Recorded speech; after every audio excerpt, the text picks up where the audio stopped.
নকশার বাইরে গড়ে তোলা নির্মাণাধীন ৩,৩৮২টি ভবনের অবৈধ অংশ চিহ্নিত করে তা ভেঙে ফেলার প্রক্রিয়া শুরু করেছে রাজধানী উন্নয়ন কর্তৃপক্ষ রাজুক।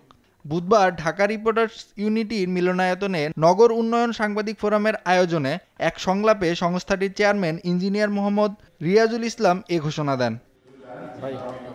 এ সময় তিনি বলেন, ঢাকাকে যদি একটি ছাতার নিচে না আনা হয় তাহলে যত পরিকল্পনাই হোক তা কার্যকর হবে না। নগরের সব সেবা এক জায়গা থেকে পরিচালনার উপর জোর দেন রাজুক চেয়ারম্যান। অনুষ্ঠানে নগর পরিকল্পনা ও পরিবেশ বিশেষজ্ঞরা বলেন, অপরিকল্পিত নগরায়নের কারণে ঢাকা দখল, দূষণ ও দুর্ভোগের শহরে পরিণত হয়েছে। অনুষ্ঠানে ঢাকাই ম্যাগাজিন ও ঢাকাই খালের অবস্থা নিয়ে লেখা একটি বইয়ের মোড়কও উন্মোচন করা হয়। নাইম আফসান, দেশ টিভি, ঢাকা।